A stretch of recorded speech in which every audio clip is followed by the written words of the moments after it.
महाशिवरात्रीच्या पावन पर्वानिमित्त श्री मुद्गलेश्वर महादेव सेवा समिती तुळजापूर यांच्या वतीनं श्री मुद्गलेश्वर मंदिर येथे भव्य महाप्रसादाचे आयोजन करण्यात आले होते। यावेळी तब्बल 11,000 किलो शाबू, 21,000 राजगिरा लाडू तसेच विविध फळांचा प्रसाद भाविकांना वाटप करण्यात आला। सकाळी 7 वाजल्यापासून महाप्रसाद वितरणास सुरुवात झालेली असून दिवसभर मंदिर परिसरात भाविकांची मोठी गर्दी पाहायला मिळाली। महाशिवरात्रीच्या निमित्ताने तुळजापूर आणि परिसरातील हजारो भाविकांनी श्री मुद्गलेश्वर महादेवाचे दर्शन घेऊन उपवास व्रतवैकल्य करून श्रद्धेने महाप्रसादाचा लाभ घेतला। हर हर महादेवच्या जयघोषात मंदिर परिसर भक्तिमय वातावरणाने भरून गेला होता।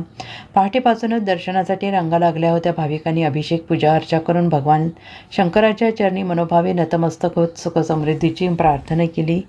सेवा समितीच्या वतीनं नियोजनबद्ध पद्धतीने महाप्रसादाचे वाटप करण्यात आले।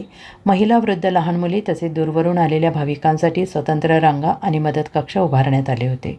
स्वयंसेवकांनी शिस्तबद्ध आणि सेवाभावी वृत्तीने काम पाहिल्याने कोणताही गोंधळ न होता महाप्रसाद वितरण सुरळीत पार पडले।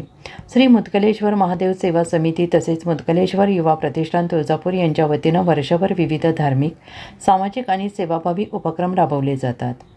रक्तदान शिबिरे, स्वच्छता मोहीम आणि गरजूंसाठी मदत कार्य, धार्मिक उत्सवांचे आयोजन अशा उपक्रमांमुळे संस्थेची सामाजिक बांधिलकी अधिक दृढ होते आहे।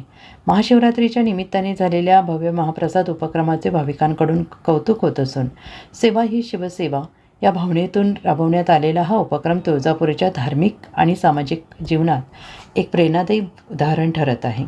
पाहत रहा तुळजापूरनामा न्यूज चॅनेल, तुळजापूर, धाराशिव।